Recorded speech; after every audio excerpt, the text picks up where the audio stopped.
this session number 2 is focused on presentation skills, specifically one of the soft and life skills learned in this session. What are the theories and practices of being a good presenter? So, Dr. Dilawar had introduced me. I'm Amjad, working as associate professor in the mechanical department of University of Engineering and Technology, Lahore. So, this is the overall flow that we from the managing the presentation by analyzing the audience. So the analysis of the audience is very important before we start the presentation. So we will discuss what are the analysis that we need to do before we start the presentation. And it's not mathematics. It's not a mathematical analysis basically. So we need to just have a look on our audience, and having a look will give you a lot of information about the audience and their expectations. And then we will move towards the components of a good presentation as presentation blueprints, and these are the main takeaways of this session number 2. Then there is a very important session after the presentation session, which is known as question and answer session. So how to manage the question and answer session effectively, we will discuss in our second session. And then there are some common mistakes in the presentations. So normally we repeat those mistakes in our presentations, in our lectures, in our classes, and we do not consider them as mistakes, but these are the mistakes. So what are those common mistakes that we normally do in our classes, lectures, or presentations? And then the last minute checklist.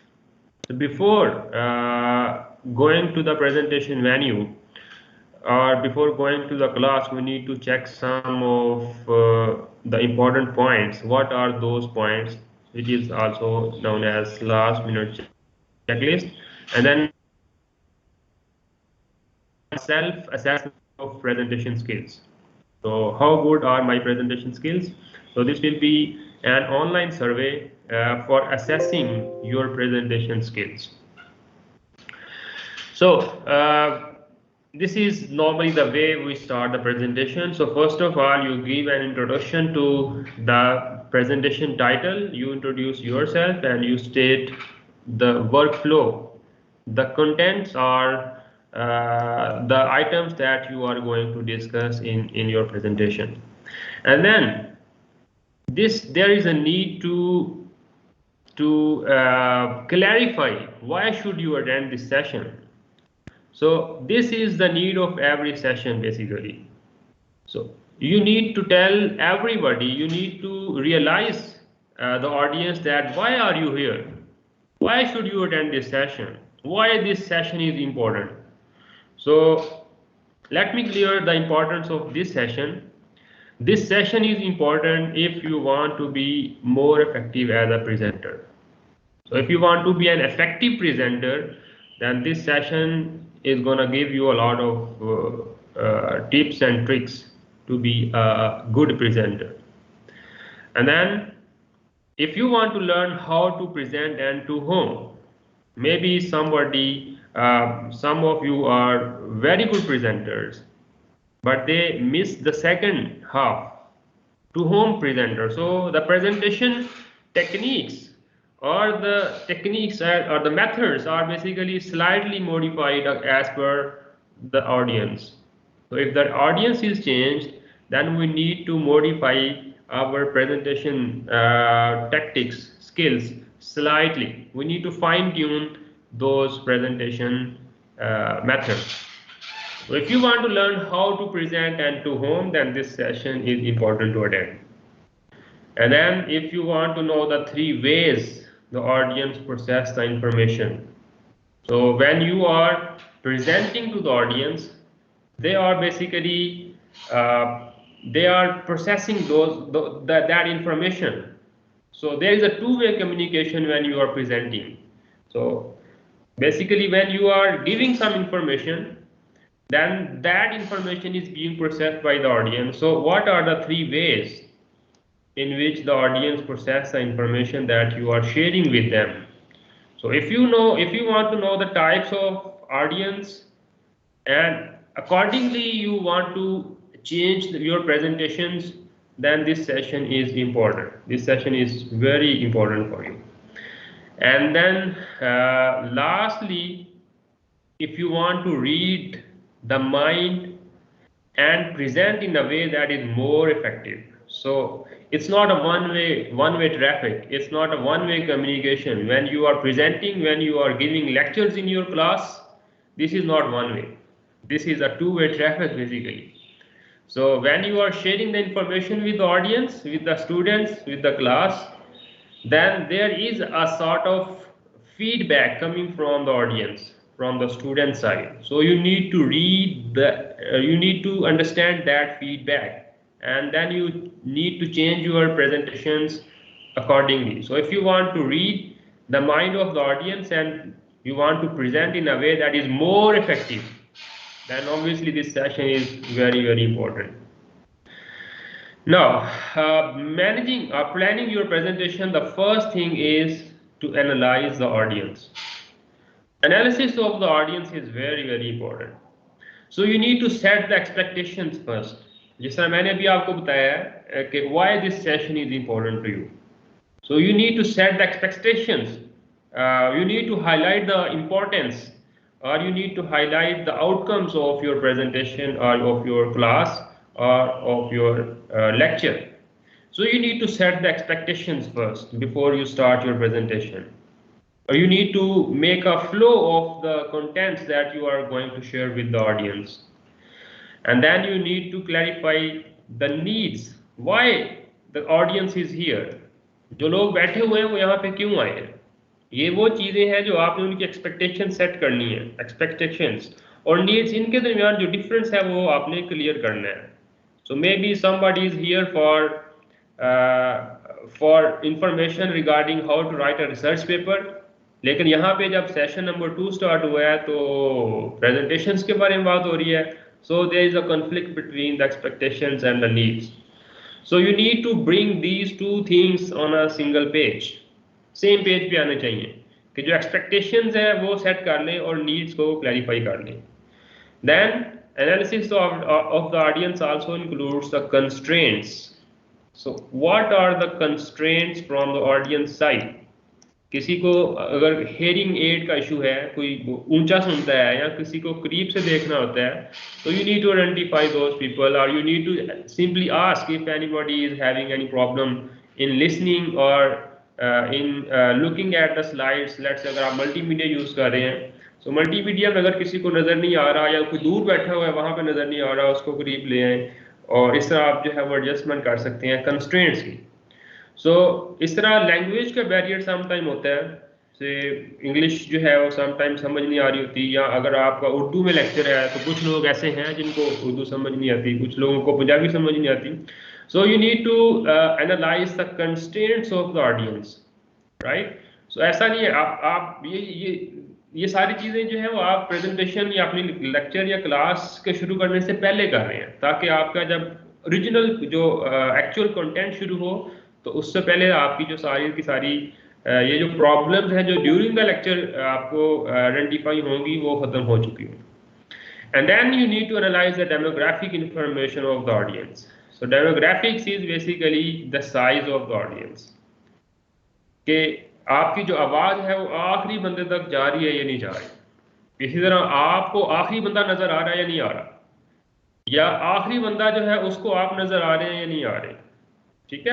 सो ये जो demographic information है, size है, number of people in your class है, so ये you need to identify so that you can set your vocals accordingly. आप जो है वो अपनी आवाज़ को या अपने पोजीशन को इस तरह सेट करें कि everybody can hear you and you can hear anybody from the class. इसी तरह सारे आपको देख सकते हो, कोशिश करें, और आप भी सबको देख सकते हैं. ठीक है. तो ये डेमोग्राफिक इंफॉर्मेशन है. ये सारी की सारी जो एनालिसिस है, analysis of the audience, this is just a 1 minute job.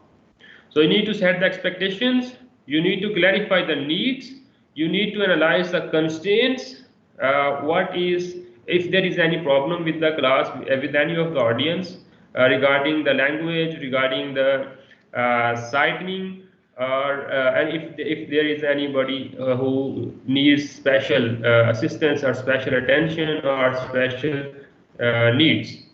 And then demographics includes the size and the number of participants in the class, so that you can set your pace accordingly, you can set your voice accordingly. So आपको जो है वो सारे लोग नजर आने चाहिए और सबको आप नजर आने चाहिए, इस तरह आपकी आवाज़ सब तक पहुंचनी चाहिए, और क्लास में कोई भी बंदा बोले तो आप उसकी आवाज़ सुन सकते हो. So this is just an analysis of the audience before you start your presentation actually. Then there are three ways in which actually the audience process the information. Right? So the first type of the audience is lookers. So lookers are almost 75% of the audience. Right? So 75% of the people, let's say if you are having 100 students in your class, उसमें से जो 75 students होंगे, they are of lookers type. So lookers, who are lookers? Lookers are those who think in pictures and images. जो photos पे believe करते हैं, जो graph, late से अगर आप कोई पढ़ा रहे हैं कोई चीज, उसमें ग्राफ प्लॉट करेंगे, आधे घंटे की डिस्कशन के बाद अगर आप सिंपली उनका एक ग्राफ प्लॉट कर देंगे तो दे विल अंडरस्टैंड वेरी क्विकली. और अगर आप शुरू में एक ग्राफ प्लॉट कर देंगे या उनको वो फोटो दिखा देंगे या इमेज दिखा देंगे या कोई प्लॉट जो है वो शो कर देंगे, so they will understand it easily. So it means lookers are the most dominant part of the audience, and they do believe in pictures and images and plots and photos and things like that.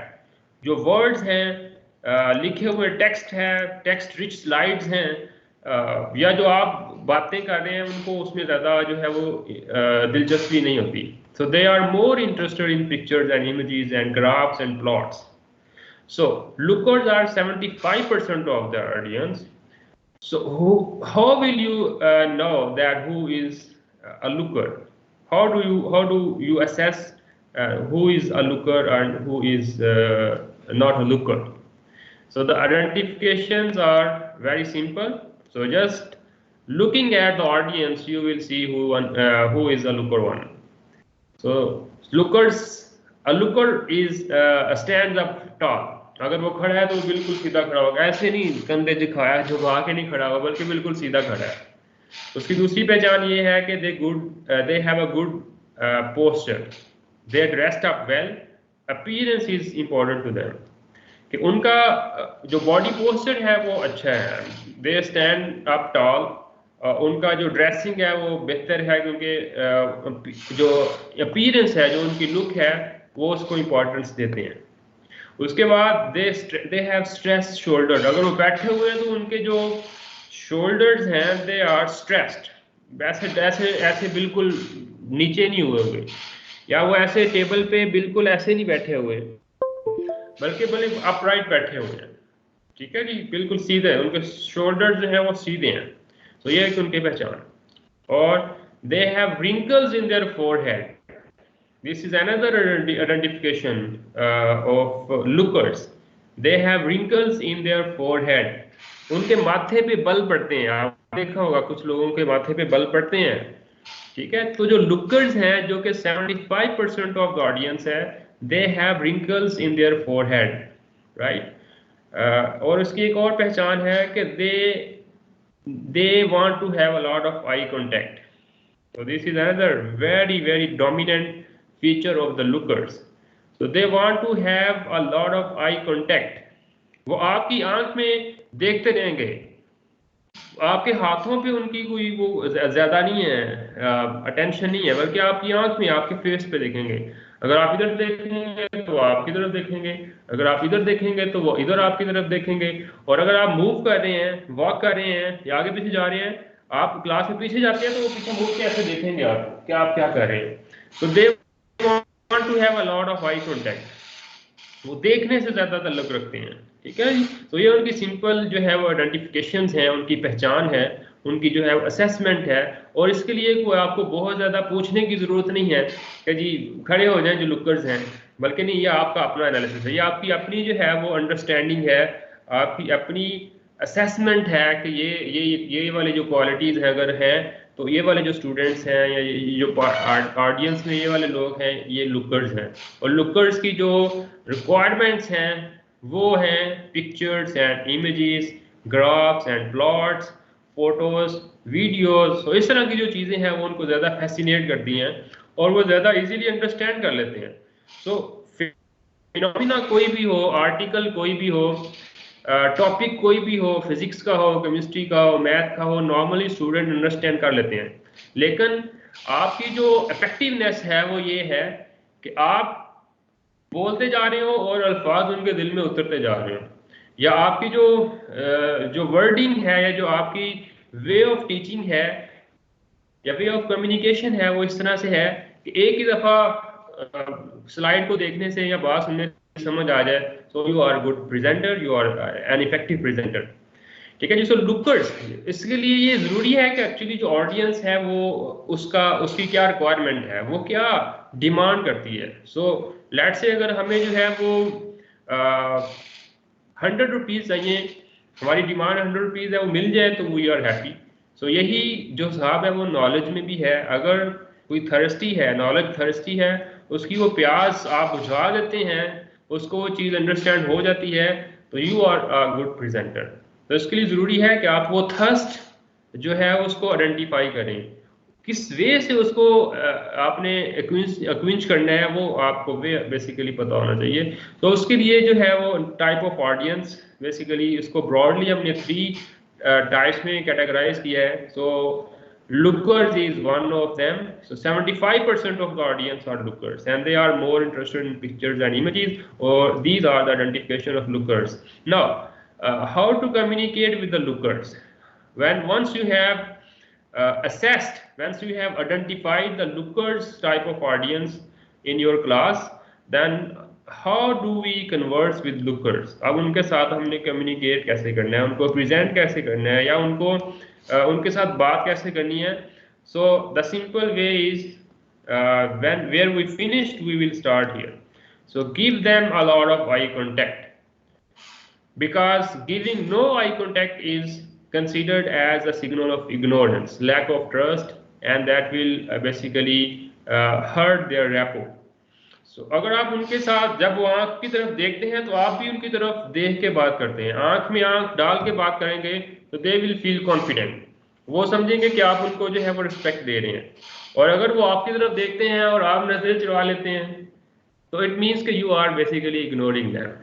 ठीक है। सो सबसे पहला जो काम है, जो सबसे पहली टिप है या उसकी जो ट्रिक है to deal with the lookers, give them a lot of eye contact. जो लोग आपकी तरफ देखते हैं आप भी उनकी तरफ देखें। आप कोई एक बंदा नहीं है जो आपकी तरफ देख रहा है, बल्कि क्लास लेट से 50 की या 100 की क्लास है, तो उसमें 75% लुकर्स हैं। सो 75 लोगों को आपने देखना है। सो आपकी अटेंशन जो है वो ऑब्वियसली आप उनको डिवाइड करेंगे, एक ही तरफ बंदे की तरफ देख के नहीं बात करेंगे, बल्कि आप जो भी लुकर्स हैं उनको आप अपना आई कांटेक्ट देंगे और उनकी तरफ देखेंगे। और इसमें ये भी ज़रूरी है कि हमारे कुछ टीचर्स हैं they normally use black board or the white board throughout their class. So eye contact जो है वो नॉर्मली मिनिमम है। या बुक रीडिंग अगर क्लास में कुछ लोग करते हैं तो बुक रीडिंग में भी आई कांटेक्ट नहीं है, या कुछ लोग जो है वो बैठ के बोलते हैं और क्लास की तरफ देखते नहीं है। सो आई कांटेक्ट जो है बेसिकली इतना इंपॉर्टेंट है कि जितना कि वो आपका कंटेंट या आपकी पर्सनैलिटी इटसेल्फ है। So if you do not maintain the eye contact, almost 75% of the audience is lost. So उनके पल्ले कुछ नहीं पड़ता। So you need to give the class eye contact to the extent of their demand.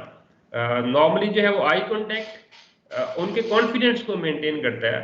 और अगर आपके जो presentation है या जो आपका लेक्चर है या जो आपके जो वे ऑफ टीचिंग है उसके अंदर पिक्चर्स और इमेजेस और जो ग्राफ्स और प्लॉट्स वगैरह भी आते हैं और आप उनको आई कॉन्टेक्ट देते हैं, then almost 75% of the audience is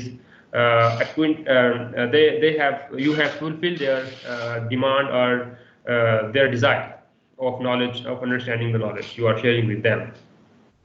उसके बाद जो दूसरा ट्रिक है, the second one is you need to use the words that have visual components, क्योंकि ये जो पिक्चर्स और इमेजेस और ग्राफ्स और प्लॉट्स हैं इसमें विजुअलिटी, विजुअलाइजेशन है। आपने नेट से एक पेज या आपने 10 पेजेस का जो भी उसकी एक्सप्लेनेशन थी उसका आपने एक ग्राफ प्लॉट कर दिया है, so that graph is more important as compare to 10 pages. So similarly, you need to use the words that have visual components. So visual components, जिसमें visual component ज़्यादा dominant है वो वाले words use करें, like look. So looking is basically initiating the visual component of your talk. See, let us picture the situation.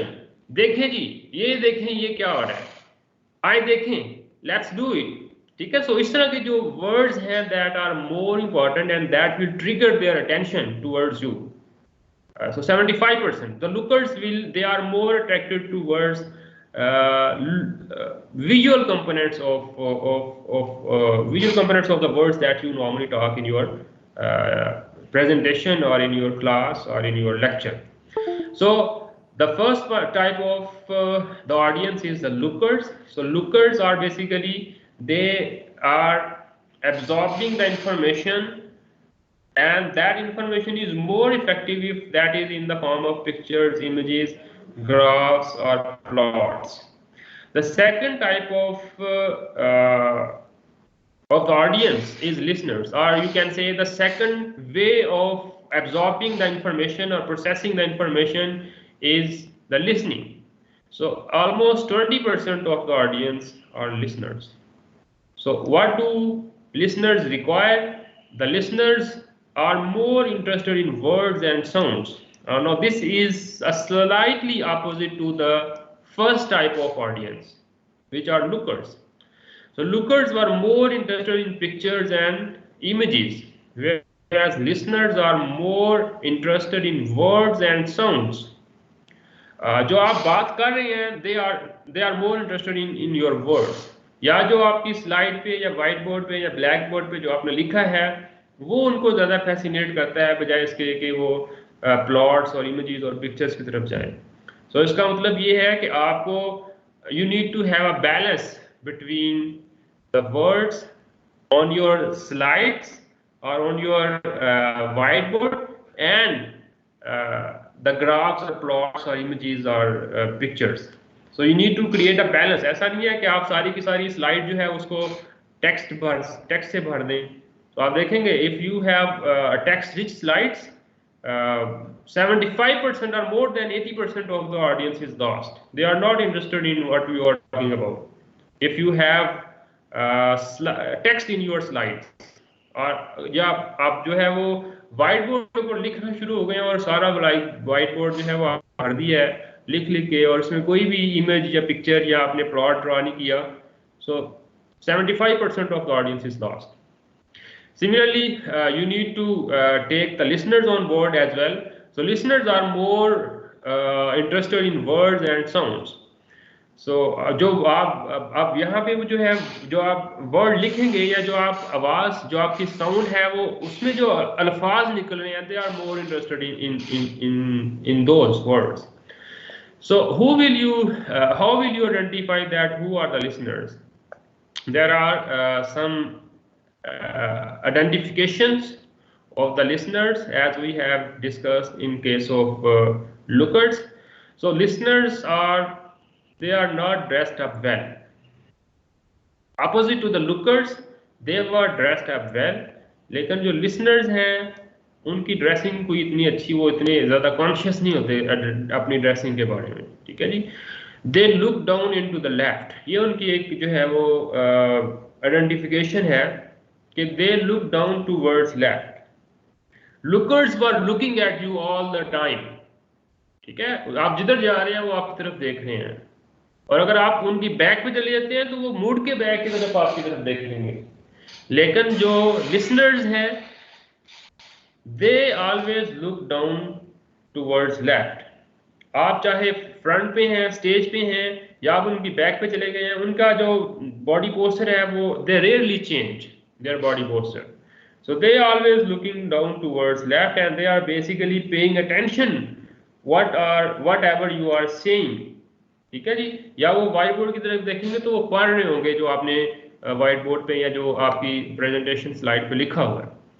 So one of the identifications of listeners is they are looking down towards left as they are remembering or recalling something they have just heard। ठीक है जी, ये उनकी information processing का style है। Then they have a telephone posture। इस तरह बैठे होंगे, ये उनका स्टाइल होगा। if my video is okay to you so you can see me।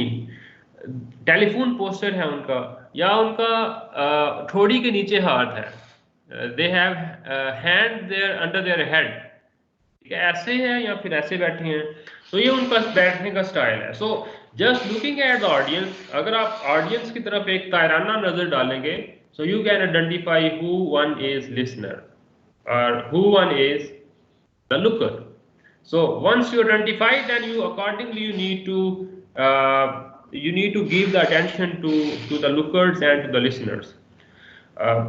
एक और जो आइडेंटिफिकेशन है लिसनर्स की, they have a habit of mumbling, self talking. वो जो भी काम कर रहे होंगे हाथ से वो मुंह से भी बोल रहे हैं।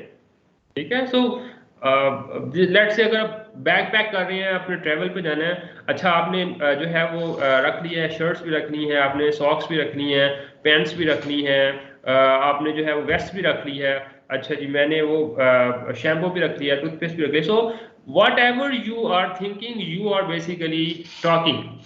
सो ये जो लिसनर्स हैं, जो लिसनिंग टाइप ऑफ ऑडियंस है, they are basically have the habit of self talking. वो जो बात भी सोच रहे होंगे या कर रहे होंगे वो साथ बोल भी रहे होंगे। ठीक है, सो ये भी उनकी एक पहचान है। इसके बाद they are pen clickers. Normally pen clicking is a habit of everybody in the class. So जो हैबिचुअली पेन क्लिकर्स हैं दे आर लिसनर्स। और इसके अलावा they do not have a lot of eye contact. ये भी एक उनकी पहचान है कि जब क्लास में आप ऐसे देखते हैं तो कुछ स्टूडेंट्स होते हैं वो आपकी तरफ देखते हैं, दे मेंटेन द आई कॉन्टैक्ट। लेकिन कुछ लोग ऐसे हैं जो जब आपकी तरफ देखेंगे तो वो नजर नीची कर लेंगे या वो नजर चुरा लेंगे। So it means they our listeners. Their way of processing is different from those that are looking at you when you are looking at them, right? So listeners की जो ये वाली खूबी है, ये बहुत ज़्यादा फ्रस्ट्रेटिंग समटाइम हो जाती है कि आप उनकी तरफ देखते हैं, वो आपकी तरफ नहीं देखते, तो आप जो है वो आप इसको ऑब्जेक्शनेबल समझते हैं। Being presenter, being the teacher in the class, अगर आप कहते हैं मेरी तरफ देख के बात करो, मेरी तरफ देख के बात करो, ये उसका स्टाइल नहीं है। You need to understand that this is a different type of audience. So आप उनकी बस बात सुने, और अगर आप बात कर रहे हैं तो आपकी बात बड़े गौर से सुन रहे हैं, ये हकीकत है। ठीक है जी। So once you have identified the listener type of audience in your class, then what are the ways to converse with them. अब आप उनसे बातचीत कैसे करेंगे या उनको प्रेजेंट कैसे करेंगे for having an effective session. तो उसका तरीका ये है, वो भी वही है जहां से हमने एंड किया है वहीं से स्टार्ट करेंगे। So do not give them a lot of eye contact. ये सबसे पहली उनकी जो है वो टिप्स है, ट्रिक है कि वो आपकी तरफ देखना नहीं चाहते तो आप उनको मजबूर ना करें। So do not give them a lot of eye contact, just look at them and look away.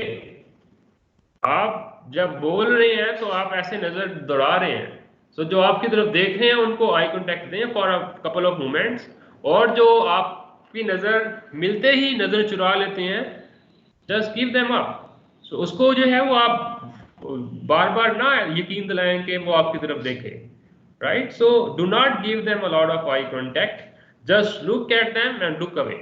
Look at them and look away. So that in this way they feel confident. और अगर आप उनको eye contact करने पे मजबूर करते हैं, then their confidence is just shattered. तो वो embarrass फील करते हैं कि आप उनको मजबूर कर रहे हैं कि वो आपकी तरफ देखें. The second way of communicating with the listener type of audience is to use the words that have auditory components. So lookers के लिए हमने visual components वाले words ज़्यादा use किए थे, जबकि जो listener type of audience है, they are more interested in words and sounds. So we need to use those words that have more auditory components. So auditory components like that sounds good. Let's talk about. चले जी बात करते हैं आज के morning walk के क्या फायदे हैं. ठीक है, सो जो बात करना है या जो साउंड है, जो आपकी टॉकिंग स्टाइल है, ये बेसिकली ज़्यादा अपीलिंग है टूवर्ड्स लिसनर्स. सो आप ऐसा नहीं है कि सारी की सारी क्लास लिसनर्स है. There is a third type of audience which are touchers. So touchers are normally lesser as compared to lookers and listeners. They are about 5% of the audience. So आप देखेंगे कि these touchers are basically, they are more interested in feelings and touching the things. They learn tactily, right? So let's say tactily क्या है कि आपने आधा घंटा lecture दिया है कि एसी का जो रिमोट है या किसी भी चीज़ का रिमोट है, वो दूर से चीज़ों उसका जो फंक्शन है वो कंट्रोल करता है. अब उनको समझ नहीं आएगी जब तक कि आप उनको रिमोट दिखा ना दें. वो देखेंगे, इसको हाथ में पकड़ेंगे, अच्छा तो ये रिमोट है. So touchers are that type of audience. They are more interested in the holding the things in their hand. अभी आजकल कोरोना एसओपीज दोबारा जो है वो इम्प्लीमेंट और रिस्ट्रिक्शंस, कोरोना रिस्ट्रिक्शंस लग गई हैं. तो आप देखते हैं कि despite the corona SOPs there are some people who will shake hand with you. ठीक है, आप चाहे हाथ पीछे कर लें, आप ऐसे कर लें, लेकिन वो आपके साथ हाथ मिलाने की कोशिश करेंगे. वो कहते छड्डो जी कोरोना छड्डो, कोई गल नहीं, तुसी हाथ मिलो, गले मिलो. ठीक है, तो डॉक्टर साहब अगर अब मेरी आवाज आपको आ रही है तो ना सर आपकी आवाज आ रही है ना स्लाइड्स आ रही हैं, काइंडली जरा चेक करें. Bilal Dilawar, are you there? Is this the problem with everybody or is just a problem with the doctor साहब? आवाज तो आ रही है सर, स्लाइड भी आ रही है, सब कुछ शो है, स्लाइड भी और ये आवाज भी. आवाज भी आ रही है, स्लाइड भी आ रही है, आवाज भी आ रही है. स्लाइड और आवाज दोनों. चले ठीक है. डॉक्टर साहब जिन्होंने ये पहले बात की थी वो काइंडली अब वो अपना ना, मेरे ख्याल में उनका कोई कनेक्शन का इशू है. तो अगर आवाज आ रही है, स्लाइड नहीं आ रही, या आवाज भी नहीं आ रही और स्लाइड भी नहीं आ रही, तो आप मीटिंग लीव करके दोबारा उस लिंक से मीटिंग ज्वाइन कर लें. I think it will solve the problem. Sir दोनों चीजें आ रही हैं. ठीक है, चलिए, बहुत शुक्रिया जी. सो ये उन लोगों के लिए मैसेज है जो बेसिकली जिनका जो है वो प्रॉब्लम है वीडियो का या वो स्क्रीन शेयरिंग का या आवाज का, तो उनका कोई सिग्नल नेटवर्क इशू हो सकता है. They are kindly requested to leave the meeting for a while and join the meeting again using the same link. So I think that will solve the problem. Thank you. So touchers are more interested in holding the stuff in their hands. So इसकी मैंने एक example आपको दी कि corona SOPs के बावजूद भी कुछ लोग जो है वो गले मिलना चाहेंगे. ठीक है, आप पीछे हटेंगे लेकिन इसके बावजूद भी वो हाथ आगे बढ़ाएंगे और आपके साथ हैंड शेक करेंगे. So these are basically touchers. इनकी क्या आइडेंटिफिकेशन है, how will you assess who is a toucher. So इनकी भी कुछ आइडेंटिफिकेशंस हैं, वो हमें लिटरेचर से मिल जाती हैं. उसमें से एक जो आइडेंटिफिकेशन है वो है they have a lot of body contact. ठीक है, वो हैंड शेक करेंगे, गले मिलेंगे. वो जो है वो लेट से अगर आपने उनको कुछ चीज़ दिखाई है तो वो उसको पकड़ने की कोशिश करेंगे और उसको अपने हाथ में रख के देखेंगे कि वो क्या है. So they want to have a lot of body contact. They will shake hands. Kindly अपना माइक म्यूट कर लें जी. I think the session was going very well, लेकिन थोड़ी सी इंटरप्शन है, शायद लोगों ने दोबारा ज्वाइन किया है. So Bilal, if you are there, you can please mute those participants whose mic is unmuted. Okay जी, सो उनकी जो सेकंड आइडेंटिफिकेशन है टचर्स टाइप ऑफ ऑडियंस की, they are dressed for comfort and convenience, not for style. वो जिस dressing में comfort feel करते हैं, जो उनको इजी लगता है वो पहन लेते हैं। वो ये नहीं है कि जी मैं आज जो है वो प्रेजेंटेशन मैंने देनी है या प्रेजेंटेशन लेनी है तो मैं ज़रूरी है कि टाई लगा के जाऊँ। आपने देखा होगा कि कुछ क्लास में स्टूडेंट ऐसे हैं, वो इवन अपनी जिस दिन उनकी अपनी प्रेजेंटेशन है किसी टॉपिक पे, उस दिन भी वो शलवार कमीज में आ जाएंगे, और चाहे आपने ड्रेस कोड जो है वो अनाउंस किया हुआ है, लेकिन इसके बावजूद भी वो they prefer there comfort over the restrictions और स्टाइल्स। सो ये भी आप कह सकते हैं उनकी एक नेचर है टचर्स की, कि they dressed up for their comfort and convenience, not for style, not for the information that was shared. ये थोड़ा सा ऑब्जेक्शनेबल भी है, लेकिन अगर आप टाइप ऑफ ऑडियंस को देख लेंगे तो मेरे ख्याल में ये मसला भी हल हो जाता है। इसके बाद जो थर्ड है आइडेंटिफिकेशन, दे लीन इन। जब आप उनसे बात करेंगे तो वो आपकी तरफ झुक के बात करेंगे, जैसे बड़े मौदबाना अंदाज में। So basically they are reducing the physical space between you and themselves. So ये भी उनकी एक पहचान है कि जब वो बात आपसे कर रहे हैं तो वो आगे झुक के आगे होके बात करते हैं, ठीक है, जैसा कि वो आपका दरमियानी फासला जो है वो कम कर रहे हो। इसके बाद एक और उनकी आइडेंटिफिकेशन है कि दे लुक डाउन, बिल्कुल सीधा नीचे देखेंगे। जो लिसनर से they are looking down towards left, लेकिन जो टचर्स हैं दे लुक डाउन, जैसा कि वो जो चीज याद कर रहे हो, जो उन्होंने अभी सुना है उसको वो बेसिकली रिकॉल कर रहे हो। सो ये उनकी पहचान है कि वो बिल्कुल सीधा नीचे देख रहे होंगे, ठीक है।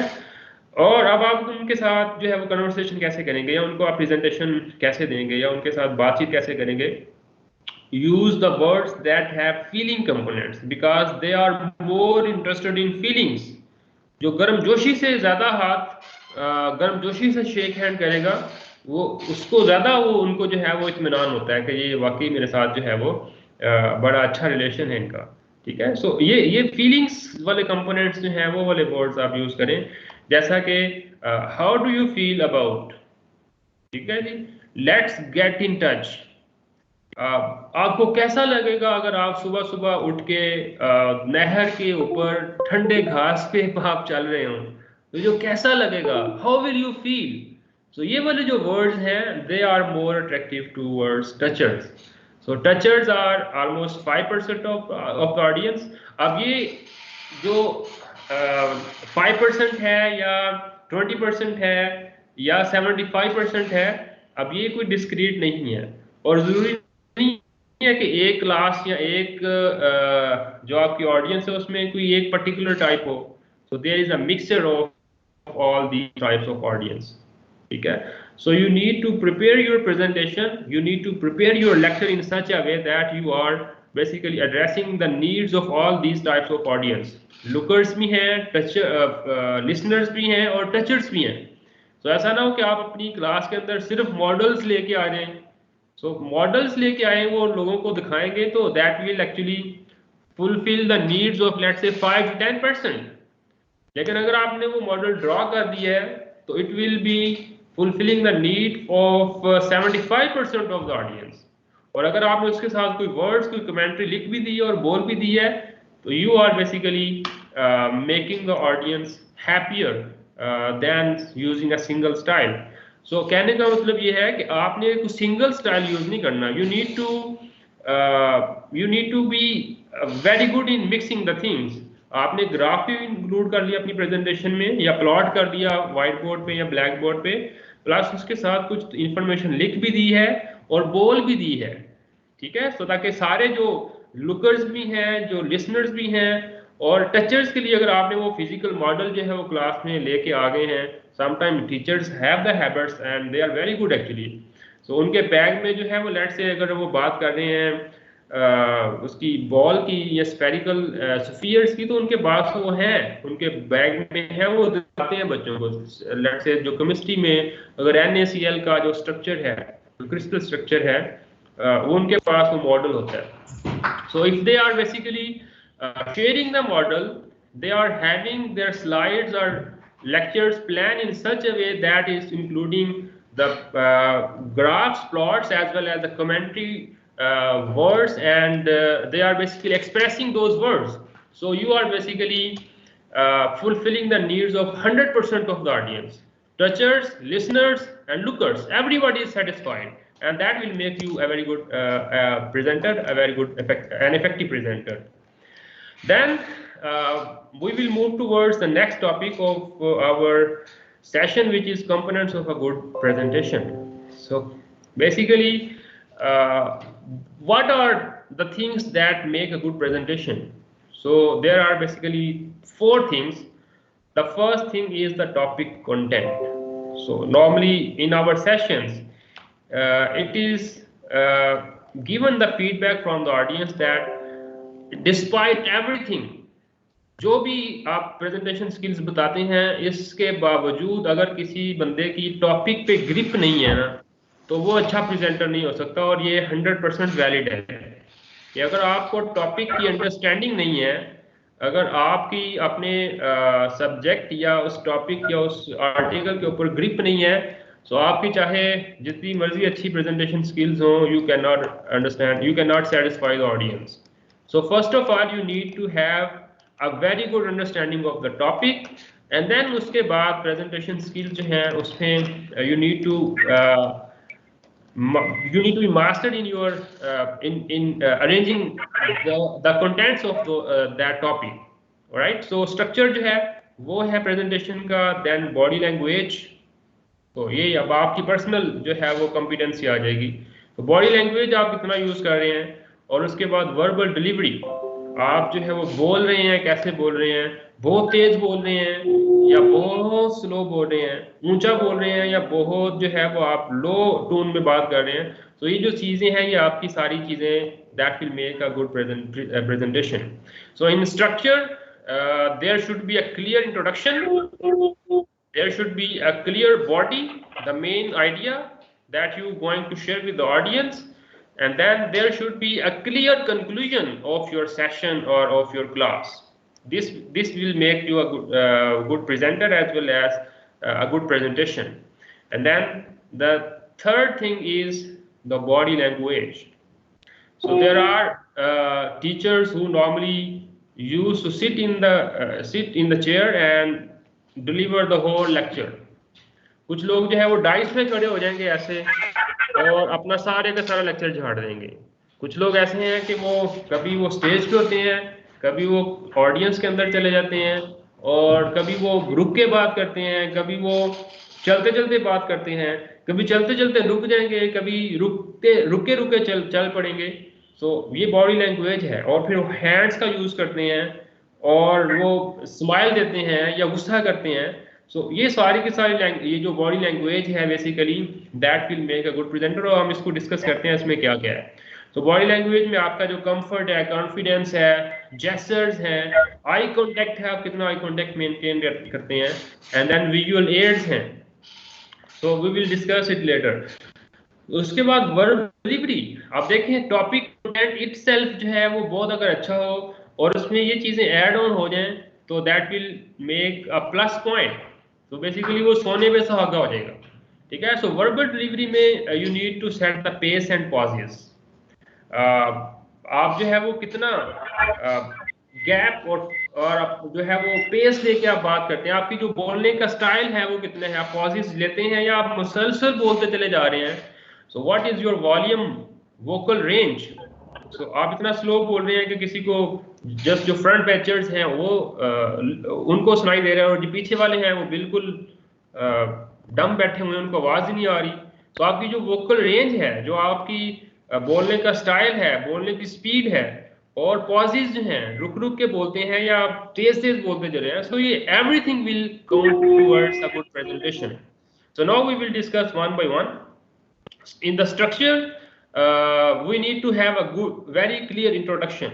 So in the introduction, you need to introduce yourself, who you are, why you are here, right? So what is the purpose of this session?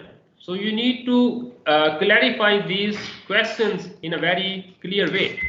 So who you are, why the audience is here, what is important to them, and how will you accomplish your session? So you can just recall the start of our session.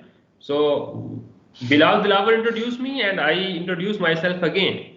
And then I introduce my topic, and then we set the expectations. Why this session is important to you, right? And then we have a workflow of the contents that what we will discuss in our session. So in the introduction, you need to answer at least as these questions in a very clear way. Then in the structure, the second thing is the body. So body is the main idea, the main theme that you want to deliver to your audience. So you need to deliver the main idea in a clear and systematic way. So you will start with the introduction, and then you will move towards the main idea, and then finally you will conclude your session. So you need to be flexible and on course. So sometime क्या होता है कि topic से बात हट जाती है और वो बड़ी दूर तक चली जाती है. टॉपिक कहीं रह जाता है, बात कहीं निकल जाती है. So ऐसा नहीं होना चाहिए. जो आपने जो मैसेज कन्वे करना है, जो टॉपिक प्रेजेंट करना है, you need to be on that topic. ठीक है, चाहे बात एक इररेलेवेंट क्वेश्चन आ गया, you need to answer it, but you need to be back to the course. ठीक है, ऐसा नहीं है कि आप एक इररेलेवेंट क्वेश्चन को जो है वो आप डांट की शक्ल में जो है वो मना कर दें और उसके बाद जो है आप अपना टॉपिक शुरू करें, तो you will lose the interest of the audience. You need to be flexible, you need to entertain the questions, but you need to be back to the track so that you can accomplish your main theme, or you can complete your topic. And then you need to keep on reviewing the benefits and the main idea. जो भी आप बात करते हैं उसको main idea के साथ link करें. जैसा कि let's say मैं normally I will quote an example of calculating the speed of a car running on the road. Let's say अगर आपकी क्लास का ये टॉपिक है कि जी आज हम देखेंगे कि सड़क पे जाती हुई गाड़ी की जो रफ्तार है या जो उसकी स्पीड है वो कैसे मेजर करनी है. तो उसके लिए obviously you need to devise the mechanism, या उसकी जो आपने उसके कंपोनेंट्स हैं वो आपने देखने हैं. तो उसमें टाइम की कैलकुलेशन है, उसके अंदर डिस्टेंस मेजरिंग है और इनका आपस में रिलेशन है. सो इन सारी चीज़ों को हाईलाइट करते वक्त आप ये चीज़ दोबारा अगेन एंड अगेन एक्सप्रेस करें कि इन सारी चीज़ों का जो मकसद है वो ये है कि सड़क पे कोई भी गाड़ी जा रही है उसकी आपने रफ्तार कैसे मेजर करनी है. ठीक है, so you need to review the benefits as well as you need to link everything with the main idea in the body of the structure. Then in the structure, the third thing is the conclusion. So conclusion is a very important session of the class. So in the conclusion, you need to review. You need to review the main idea. You need to review the expectations. जो आपने शुरू में expectations set की थी, आप उनको revise करेंगे कि ये चीज़ें हमने जो है वो हाईलाइट की थी. हमने शुरू में कहा था कि हम इसको पढ़ेंगे और अब हम उसको पढ़ चुके हैं और उसका ये कंक्लूजन्स हैं, उसके ये आउटकम्स हैं. You need to review restate the benefits. You need to restate the targets that you set at the start of the session, and then you need to at the same time you need to highlight the interesting points. जो interesting points हैं उनको highlight करें, जो important points हैं उनको highlight करें, ताकि आपका वो जो कंटेंट था उसमें जो इम्पोर्टेंट पॉइंट्स थे, जो इंटरेस्टिंग पॉइंट्स थे, वो आप उसको बेसिकली कंक्लूजन में उसको आप रीस्टेट कर रहे हैं, रिवाइज कर रहे हैं, रिव्यू कर रहे हैं. And then you need to have a question answer session. Questions, so normally if people do have questions, but sometimes question नहीं होते. तो क्वेश्चन अगर नहीं है किसी क्लास में, किसी सेशन के एंड पे, सो आप जो है वो खुद क्वेश्चन पोस्ट कर सकते हैं कि नॉर्मली जब ये वाला सेशन हम डिस्कस करते हैं तो ये वाला क्वेश्चन बड़ा कॉमन है. So I was expecting that somebody has asked this question. लेकिन चलें, अगर आपने नहीं पूछा तो मैं आपको बताता हूँ. क्वेश्चन भी खुद कर दें और जवाब भी फिर उसका खुद दे दें, and that will basically trigger some more questions from the class. And mine is this, that questioning and answering is the best way to teach the stuff and to keep the stuff in the long-term memory of the audience. So conclusion, you will simply restate the interesting points, highlight the important points, and then you will have a clear question answer session and the closure statement of the session. Then this was all about structure. The second thing is the body language and the movement. So you need to use your body while you are expressing your thoughts. Like when you are presenting the presentation, या आप में जो है वैसे ही normally let's say Urdu अगर है, उर्दू की है, इस्लामियात की है क्लास, तो उसमें आप नॉर्मली बोलना ही आपका काम है, लेकिन बोलने का भी स्टाइल जो है वो कितना इफेक्टिव है ये भी डिपेंड करेगा आपकी बॉडी लैंग्वेज पे। ठीक है, आप हैंड्स यूज कर रहे हैं, आप जो है वो लोगों की तरफ देख के बात करते हैं, आप किसी चीज को एम्फसिस करना है तो आप रुक जाते हैं चलते चलते, या आप रुके हुए हैं तो चल पड़ते हैं। ये जो चीजें हैं ये बॉडी लैंग्वेज बेसिकली आपके जो प्रेजेंटेशन कंटेंट्स हैं उनको फर्दर इन्हांस करती है towards understanding. So body language में क्या होगा, you need to use the open posture.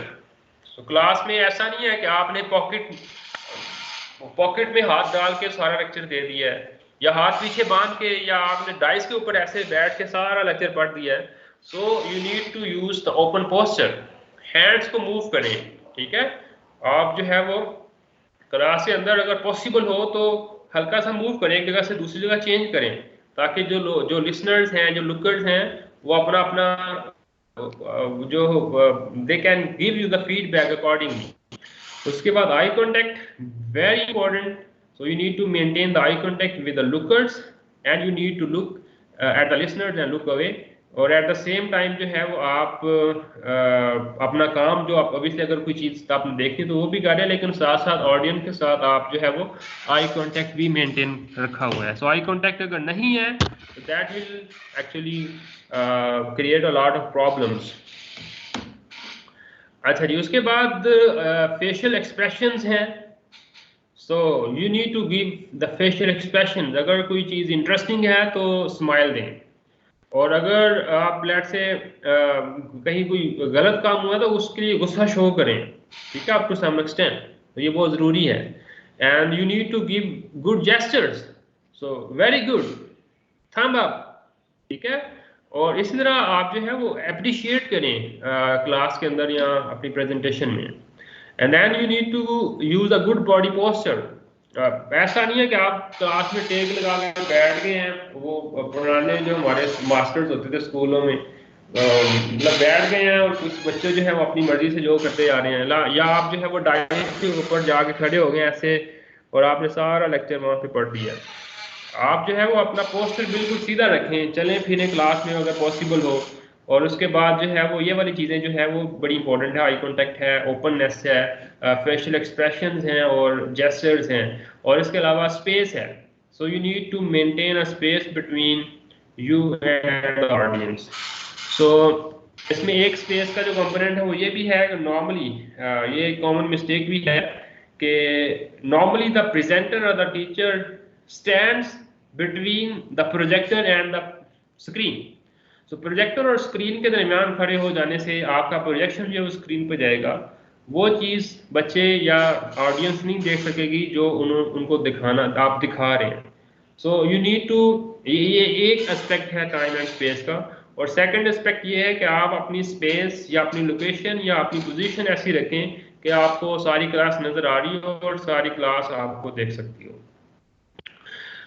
Keep reading your audience. This is another very good way of presenting, because presentation or the lecture or the class is not one way communication. ऐसा नहीं है कि आप ही बोलते चले जा रहे हैं और आपकी जो audience है वो बिल्कुल dumb बैठी हुई है, बल्कि audience is giving feedback to you using their own body language.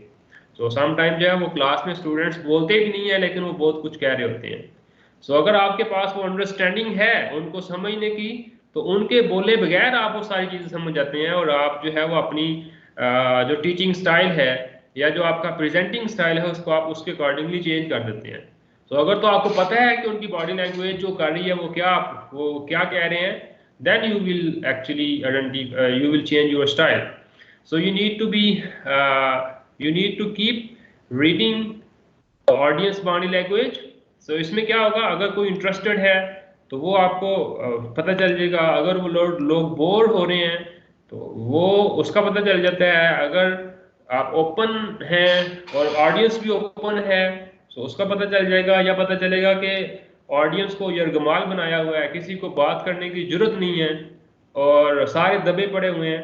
ठीक है, यहाँ अगर आपकी बात को लोग डिसअप्रूव कर रहे हैं, so if people are not agreeing with you, so they will be just nodding their head. So अगर ये चीज हो रही है और आप इसको अंडरस्टैंड नहीं कर रहे, तो it means you are ignoring the body language of the audience. जो उनकी तरफ से फीडबैक आ रहा है बेसिकली आप उसको रीड नहीं कर पा रहे या उसको अंडरस्टैंड नहीं कर पा रहे। ठीक है, सो अगर आप कोई बात करते वक्त जो है वो ऐसे ऐसे कर रहा है तो इसका मतलब आपको सिंपल मतलब है। ठीक है, या कोई ऐसे ऐसे कर रहा है तो इट मीन्स कि वो इंटरेस्ट ले रहा है, वो आपके साथ जो है वो एग्री कर रहा है उस पर। और अगर कोई सर आ रहा है नेगेशन में, तो it means he is not interested or he is not agreeing with you. So you need to keep reading the audience body language and you need to understand that body language so that you can adapt a strategy for the best interest of the audience as well as for the best interest of your presentation. And now these are the common faults in the verbal delivery. तो हमने 3 चीजें discuss की थी, एक बल्कि 4 थी। एक तो टॉपिक की प्रेपरेशन थी, टॉपिक कंटेंट्स, उसके ऊपर जो आपकी ग्रिप है वो है, प्लस स्ट्रक्चर है। स्ट्रक्चर के अंदर 3 चीजें हैं, उसकी जो है वो इंट्रोडक्शन है, सेकंड जो है वो बॉडी है, और थर्ड जो है वो उसका कंक्लूजन है। और गुड प्रेजेंटेशन का जो सेकंड पार्ट था that was body language. So body language में ओपननेस है, आई कांटेक्ट है, जेस्चर्स हैं, आपका जो फेशियल एक्सप्रेशंस हैं। ठीक है, और इसी तरह जो थर्ड चीज है वो आपकी वर्बल डिलीवरी है। To make to be an effective presentation, to make an effective presentation or to be an effective presenter, you need to be very good in the verbal side, verbal delivery side. So verbal delivery side पे जो common faults हैं वो उसमें से number 1 जो है volume है। So if you are speaking too quietly, अगर बहुत आहिस्ता आवाज में बात कर रहे हैं तो वो किसी को पता नहीं चलता, या अगर आप इतना ऊंची बोल रहे हैं कि जो फ्रंट बेंचर्स हैं, जो फ्रंट सिटर्स हैं, वो अपनी कानों में उंगलियां दे लेते हैं। ठीक है, सो ये भी चीज इंपॉर्टेंट है कि आप अपना वॉल्यूम जो है वो किस तरह से रखते हैं। तो if you are speaking too quietly or if you are speaking too loudly, so that will actually be a problem in your verbal delivery. The second thing is the speed.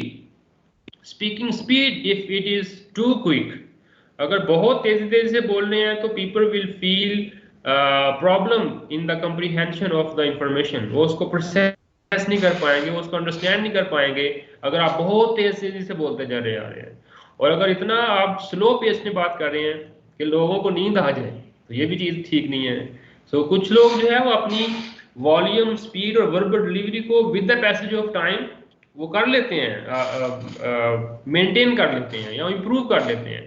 सो अगर आप समझते हैं कि अगर आपका वॉल्यूम जो है वो बहुत लाउड है, समटाइम्स ये रिक्वायरमेंट होती है, ऑडियंस जो है वो अगर लेट्स से 100+ ऑडियंस है और वहाँ पे कोई स्पीकर या कोई इस तरह से वो एड नहीं है, साउंड सिस्टम नहीं है, तो then you need to speak loudly. लेकिन उसमें भी आप ख्याल रखें कि इतना ऊंची भी ना बोलें कि आपका आधे घंटे के बाद गला ही बैठ जाए, या आप जो है वो एनर्जी सारी की सारी आप पहले 15 मिनट में वेस्ट कर दें और उसके बाद अगले जो 45 मिनट्स या 30 मिनट्स हैं वो उसमें आप क्या करेंगे। सो ये नॉर्मली जब शुरू में होता है क्लासेस या आपका जो टीचिंग करियर है उसके स्टार्टिंग में ये वाले इश्यूज आते हैं, लेकिन obviously you are very mature person, these problems are not for you at least, और अगर है भी तो उसको इम्प्रूव किया जा सकता है। सो सेकंड जो है वो स्पीड है। अगर आप बहुत तेजी से बोल रहे हैं तो that will actually make a problem. अगर बहुत स्लो है तो भी उसका इशू होता है कि लोग जो है वो सोना शुरू कर देते हैं। जो तीसरी चीज है वो वैरायटी है। So there are many people who are monotone, उनके पास एक सिंगल स्टाइल है और वो इतना यूनिक है कि वो बच्चे बच्चे को याद हो जाता है। ठीक है, वो बच्चे उसका जो है वो उस स्टाइल को फिर यूज करके मिमिक्रिंग करते हैं। So you should be basically multi style person. आपके पास बहुत ज़्यादा वैरायटी हो क्लास में जब आप बोल रहे हैं। So you have a lot of variety. आप कभी आवाज़ ऊंची करते हैं, कभी स्लो करते हैं, फोकस करने के लिए, स्ट्रेस करने के लिए। कभी आप जो है वो चलते हैं, चलते चलते रुक जाते हैं, रुके हुए चल पड़ते हैं। क्लास के अंदर आप जो है वो आगे तक चले जाते हैं, या समटाइम अगर ये रिस्ट्रिक्शंस है तो आप जो है वो स्टेज की अपनी जो बॉडी मूवमेंट है, बॉडी लैंग्वेज है, उसको आप इफेक्टिव वे में यूज करते हैं। ठीक है, सो आपके पास बोलने में भी कई वैरायटीज हैं, आपके पास वर्ड्स की वैरायटीज हैं। अगर आप लेट से एक लेक्चर जो है वो 10वीं दफा दे रहे हैं तो वो चीज एक ही है लेकिन उसके वर्ड्स डिफरेंट हैं, आवाज डिफरेंट है, स्टाइल डिफरेंट है, एग्जाम्पल डिफरेंट है, उसमें जो है वो एनेक्डोट्स डिफरेंट है आपके। ठीक है, so you have a lot of variety. अगर वैरायटी नहीं है, मोनोटोन है, लैक ऑफ एक्सप्रेशन है, अगर बॉडी लैंग्वेज का यूज नहीं है, अगर आप जो है वो ऑडियंस की फीडबैक को फील नहीं कर रहे, then it means you are basically weak on your verbal delivery style. So you need to improve that. अब पहले सबसे पहले जो है वो हमें मिस्टेक्स का, फॉल्ट्स का पता चल जाए, फिर आप उनको इम्प्रूव करेंगे। सो ये जो वॉल्यूम है, स्पीड है, वैरायटी है, ये बेसिकली इश्यूज हैं। And if you are rich in all these stuff then you are a very good presenter. Number 4 is the fillers. अगर आप हेजिटेंट टू स्पीक हैं, if you are using excessive pauses, एक बात की है उसके बाद इतना पॉज, लंबा पॉज आ गया है कि अगला बंदा समझता है कि बात शायद खत्म हो गई है। ठीक है, सो इतने लंबे फिलर्स या एक्सेसिव पॉजेस जो है वो भी एक कॉमन मिस्टेक है वर्बल डिलीवरी में। सो कनेक्टिविटी जो है वो उसको मेंटेन करना है। ठीक है, आप जो अगर बहुत ज्यादा फिलर्स यूज करते हैं, इस तरह से कुछ लोग करते हैं फिलर्स यूज, तो आप देखेंगे वहां पे ऑडियंस का जो इंटरेस्ट है दैट इज लॉस्ट। इस तरह नंबर 5 जो है वर्बल डिलीवरी में जो कॉमन मिस्टेक है या कॉमन फॉल्ट है दैट इज एम्फसिस। अगर आपका एम्फसिस गलत जगह पे है, जहां पे आपको रुकना चाहिए था वहां पे आप चल पड़े हैं, और जहां पे आपका चलना बनना था वहां पे आप रुक जाते हैं। तो आप जहां पे आवाज ऊंची करनी चाहिए थी किसी चीज को एम्फसिस या जोर देने के लिए, वहां पे आप जो है वो नॉर्मल पेस के साथ चलते जा रहे हैं। मतलब कहेंगे एक बुक रीडिंग हो रही है, उसमें कोई एक्सप्रेशन नहीं है, कोई उसके अंदर जो है वो आवाज का ऊपर नीचे होना नहीं है, और उसके अंदर जो है वो एक सिंगल मोनोटोन सिंगल प्लेन आवाज आ रही है, तो वो एम्फसिस जो है वो that is lost. So you need to emphasize the things that are important in your presentation. So all these 5 verbal delivery common faults in the verbal delivery, they are very common basically. Okay, so you need to set the volume in such a way that everybody is convenient, comfortable with your volume. The speed is okay, it's not too fast, it's not too slow. You have a variety of expressions, words and examples in your presentation. Then you need to use the fillers in an effective way. Excessive fillers will make the presentation boring, and you need to emphasize on the right thing. You need to stress on the important things, not the unimportant things. अगर आप unimportant things को या unimportant words use करेंगे stress करने के लिए, so that will actually lose the interest of audience. Then how to manage the question answer session.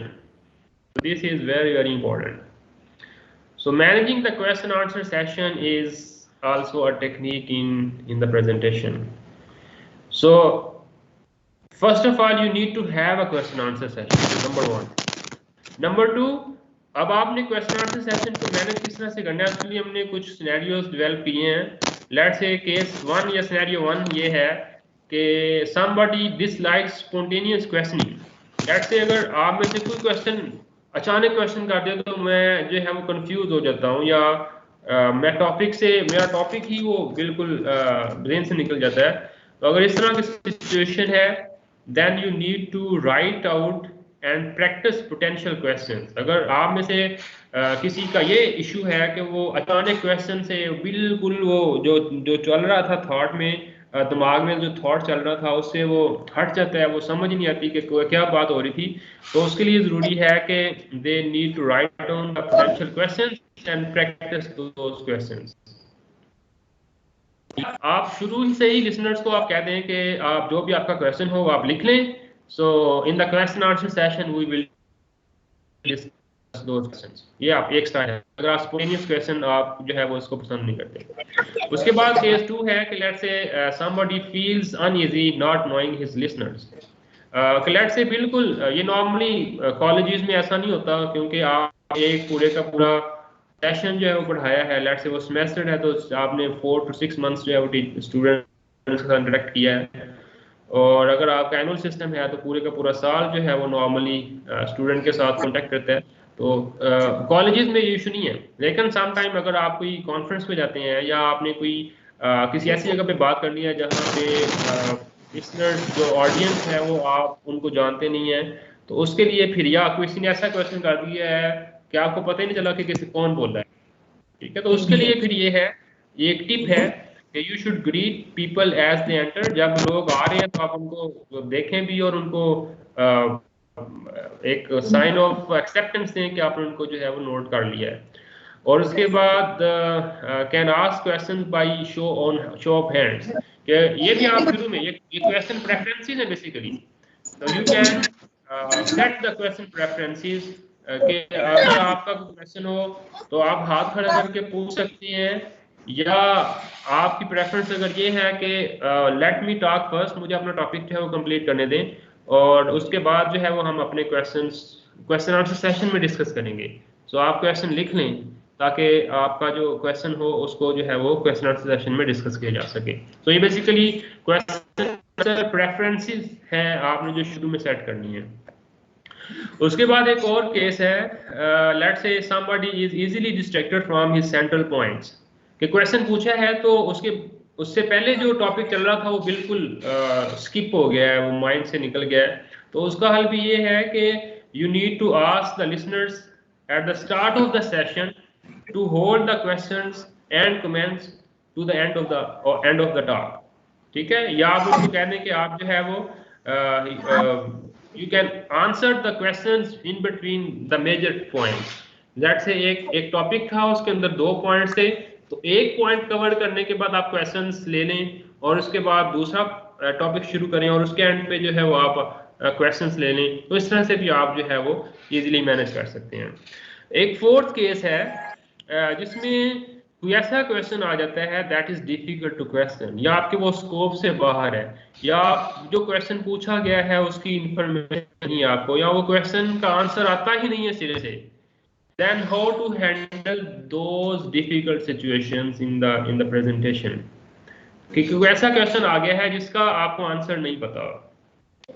Now you need to use such a method that will leave a least negative effect on the audience, ठीक है जी। आप उसमें इस तरह से आप बात कर सकते हैं कि जी I am not sure about this question but we can discuss the same question in our next class, और फिर नेक्स्ट क्लास में उस क्वेश्चन को डिस्कस करें। स्टार्ट ही उस क्वेश्चन से लेंगे जी लास्ट टाइम किसी बच्चे ने या इस बच्चे ने ये क्वेश्चन पूछा था और उस वक्त मैंने माजरत की थी और आज मैं इसका आंसर आपको बताता हूँ, ठीक है। ये उस वक्त सिचुएशन है।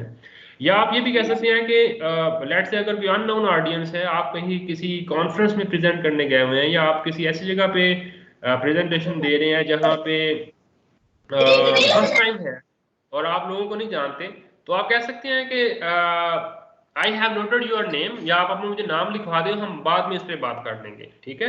या मैं अपने जो कोलीग्स हैं उनके साथ डिस्कस करके आपको आंसर कर दूंगा, या आप जो है मुझसे बाद में कांटेक्ट कर लीजिएगा। अभी फिलहाल इस क्वेश्चन को हम जो है वो एंटरटेन नहीं कर सकते। तो इस तरह से आप जो वर्ड्स हैं, जो आपकी हैंडलिंग सिचुएशन है, जो हैंडलिंग टेक्निक है, वो आप इस तरह से करेंगे कि आपका लीस्ट नेगेटिव इफेक्ट आए ऑडियंस के ऊपर when the question is difficult to answer. The last thing, the second last thing is the common mistakes in the presentation. So these are so common that we do not consider them as mistake.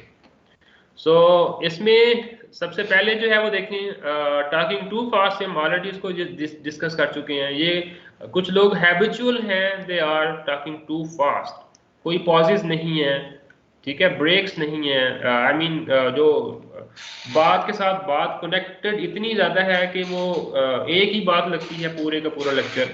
So talking too fast is a common mistake and people normally don't consider it a mistake, but it is.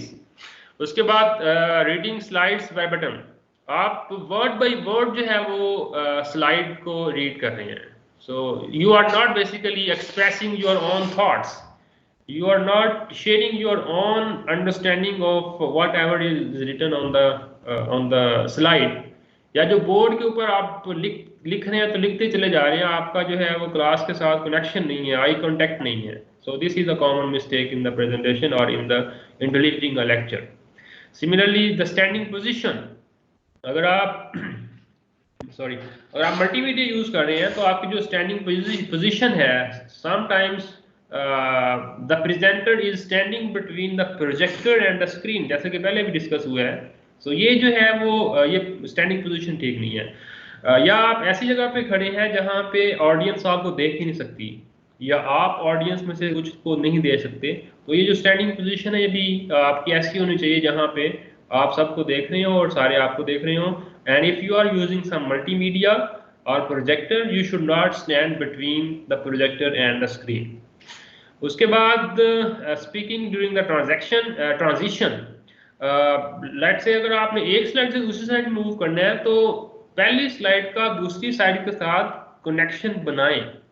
So let's say if you are moving towards end, then you can use the words like now to conclude the session we are going to the conclusion slide, ठीक है?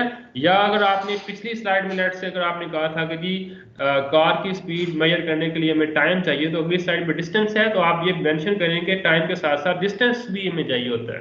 तो उसके बाद आप next slide पे move कर जाएं। तो you need to link the slides one and after. And the last thing is responding a question while you are using multimedia or power point slides. Power point slides के ऊपर जब आप present कर रहे हैं और क्वेश्चन आंसर सेशन में let's say question आता है जिसका आंसर स्लाइड नंबर 3 पे है, और at the end of the question answer session आप स्लाइड नंबर 20 पे हैं। अब 20 से स्लाइड नंबर 3 पे जाने के लिए आप क्या करेंगे, 20 से फिर 19 पे आएंगे, फिर 18 पे स्लाइड पे, फिर आप 17 स्लाइड पे आएंगे, और इस तरह आप सारी की सारी स्लाइड को शफल करते करते स्लाइड नंबर 3 पे आएंगे।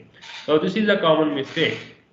So you need to jump to that slide straightforwardly। और इसका एक तरीका है, लेट्स से अगर आप पावर पॉइंट यूज कर रहे हैं तो उसके लिए एंड आप शो एंड कर दें और स्लाइड पे चले जाएं और उस स्लाइड को शो कर दें, या आप जो है वो इसका और तरीका है कि शो सी ऑल स्लाइड्स करें, सी ऑल स्लाइड्स करके आप जो है उस पर्टिकुलर स्लाइड को शो कर दें, ठीक है? तो आप जो है वो सारी की सारी स्लाइड्स को शफल ना करें, पाइल ऑफ स्लाइड्स जो है वो आप जैसे जैसे मूव करते जा रहे हैं और आप उस स्लाइड तक पहुंचेंगे। सो ऐसा नहीं होना चाहिए। So these are the common mistakes in our presentation. Now moving towards the second last slide of the presentation, which is last minute checklist. So now everything is prepared, but before you go to the presentation venue, you need to check certain things. So these are is the room ready? Just जहाँ पे आपने presentation देनी है, normally ये वो वाली presentation है जो नॉर्मली आपने फर्स्ट टाइम देनी है या किसी कॉन्फ्रेंस में जाकर देनी है, जहाँ पे आप जो है वो पूरा आपका पूरा सेशन आपका क्लासेस होनी है। ऑब्वियसली आपने एक दफ़ा क्लास ली है आपको पता है कि आप इस क्लास में ये वाला स्विच यहाँ से टूटा हुआ है, और अगर आपको चार्जर लगाना है तो उसके लिए एक्सटेंशन चाहिए, तो आप उसको पहले से मैनेज कर लेंगे। लेकिन अगर आप फर्स्ट टाइम जा रहे हैं तो then you need to check all this stuff. So is the room ready? Visual aids अगर चाहिए तो वो अवेलेबल हैं। लेट्स से अगर आपने लैपटॉप को यूज़ करना है और लैपटॉप में जो मल्टीमीडिया का कनेक्टर है वो उसमें HDMI पोर्ट है और आपके लैपटॉप पे जो है वो VGA पोर्ट है, so you need to have a converter. So उसकी जो आपको ज़रूरत पड़ेगी सो आपके पास होना चाहिए, या आपको उससे पहले चेक कर लेना चाहिए। ऐसा ना हो कि सारी की सारी आपने तैयारी की हुई है लेकिन वहाँ पे जाके आपका लैपटॉप जो है वो मल्टीमीडिया के साथ कनेक्ट ही नहीं हो रहा, एंड इट हैपन्स। उसके बाद ओपनिंग वर्ड्स रेडी हैं। आपने अपना सेशन जब ओपन करना है तो कैसे करना है, so this is very important. Opening words should be ready. You need to understand and you need to identify the key points of the presentation. जो इम्पोर्टेंट जो अहम पॉइंट्स हैं या जो अहम बातें हैं वो आप उसको हाईलाइट करें और वो आपको पता होनी चाहिए। उसके बाद अगर कोई नोट्स वगैरह चाहिए हो, let's say some time during the presentation कुछ इंफॉर्मेशन जो है वो in the form of printed pages share करते हैं ऑडियंस के साथ, अगर चाहिए तो वो भी रेडी होनी चाहिए प्रिंटेड फॉर्म में, या सॉफ्ट फॉर्म में अगर शेयर करनी है तो। And then do you know how to close? This is very very important. How to open and how to close, this is important. So do you have the closing statement, और आपने उसका close up कैसे करना है ये आपको पता है, ठीक है जी। So this is the last minute checklist. इसके बाद जो है वो हम एक छोटा सा सर्वे करेंगे, लेकिन सर्वे से पहले मैं कोशिश करूंगा कि अपना सेशन जो है उसको कंक्लूड करें, और वो सर्वे जो है that is simply a self assessment of your presentation skills. So normally we have this survey at the start of the session, लेकिन हमने इसको थोड़ा सा चेंज किया है ताकि वो जो एक्चुअल फील है सर्वे की वो आपको आ जाए। सो ये सर्वे जो है वो मैं इसका लिंक बाद में शेयर करता हूँ, लेकिन इससे पहले मैं कंक्लूजन स्लाइड पे मूव करूँगा। सो कंक्लूजन जो है वो basically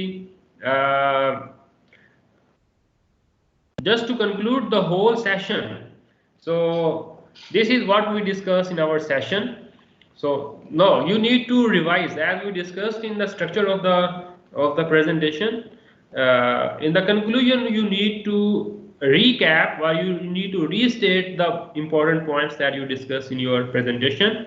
So first of all we discussed the presentation blueprints. So this is the main takeaway of today's session. So the blueprints include the structure, the body language, and the verbal delivery of the presenter. And then we discussed how to manage the question answer session, and then we discussed the common mistakes in the presentation. Sorry. And finally we have the last minute checklist, right? Now we will be moving towards the question answer session, and then we will have a survey on how good are our presentation skills. Thank you very much. Before we go to the survey, you are most welcome if you have any question, or if you want to share, or you comment, or if you want to express your observation for this session. Thank you so much for the active listening during this session. Thank you.